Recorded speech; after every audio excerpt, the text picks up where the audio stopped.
Steph Curry is the 31st regular season MVP to reach the NBA Finals. 22 of the previous 30 walked away with NBA championships, but none of them shot the basketball like Curry, who followed up his own regular season NBA record for made threes by establishing a new playoff record for made threes. Before he took his shot at an NBA championship, I had a chance to sit down with him and talk about his first NBA Finals. You've been working your whole life toward this moment. People in this area have been waiting 40 years for this moment. Any sense of what your emotions are going to be like ahead of Game 1?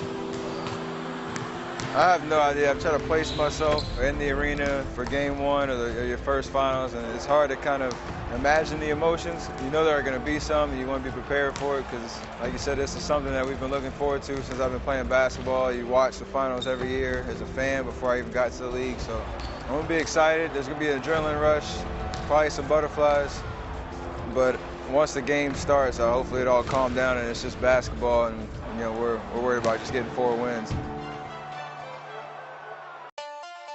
How about Steph Curry? Stops the contest. That's a tough, tough shot. Mama, there goes that man. You take and make so many shots that would get other players pulled from games.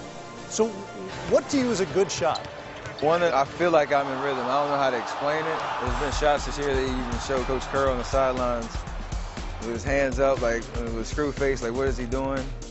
And to me, I felt like I was in rhythm, had a good look at the rim, and had confidence that I was going to knock down that shot. And they showed the ones that I made, but there's been ones that I missed that he probably definitely got mad about. But when I'm out there playing and having that creativity and trying to make impactful plays on the offensive end, there might be some shots that kind of surprise a lot of people, but I feel very confident in those shots that I take. I don't think there's a shot that I've taken in the game that I haven't tried in practice or just messing around. So you have fun out there just trying to be creative as possible and make plays.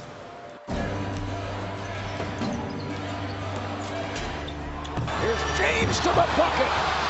You know, some of LeBron's teammates are suggesting that he's this close, or maybe already there, to being considered the greatest player ever. You care to weigh in? He's found ways to get better, and you never thought a guy that good could get better. And that's what the greats do. They find different ways every year to take their game to another level, and there's no ceiling really for him. So I'm sure at the end of his career he'll be able to stack up the accolades that he's had with MJ, Kobe, whoever you want to throw in there. He's a special player, special talent, special personality that will definitely be up there in the ranks and be arguably one of the best when it's all over. But he had to win his first one at some point, so hopefully we can get one this year.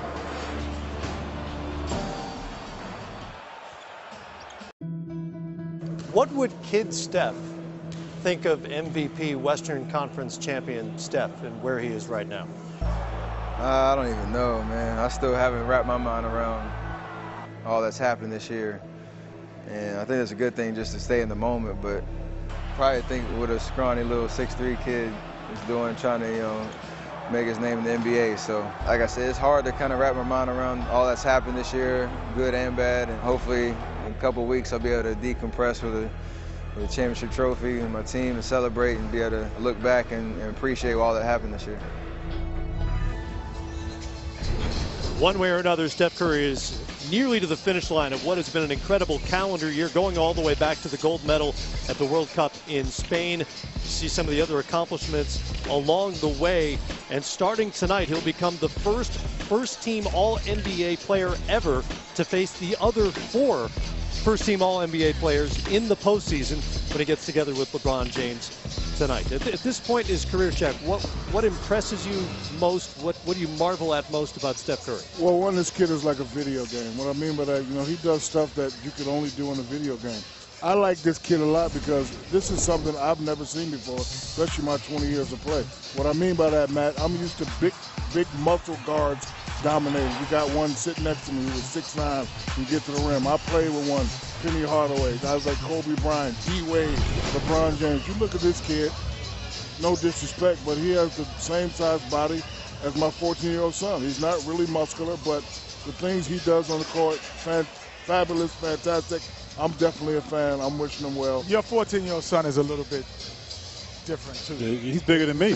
Well, you know, I mean, we can't say maybe my 14 year old son. No, but look, we grew up watching Mike, Dominique, guys like that. He doesn't have any of those features, but he's just taking over the game. He's dominating the game. You know what he has that MVPs to me always have? You know, we always can look at scoring, rebounds, and assists. There's a lot of guys can do that. Right. But can they control the tempo of the game, or they can be great leaders? And when you play against Golden State, you have to play fast. There's no, we're going to slow them down. We're going to make sure that they don't get a lot of threes up. None of that happens. You have to play at their pace. The most underrated star quality to make other teams play at your pace. You had to play inside out when you played against Shaq. You had to guard the perimeter with Grant Hill, so on and so forth. This guy controls the tempo of the game, the most underrated superstar quality, I feel, in the NBA.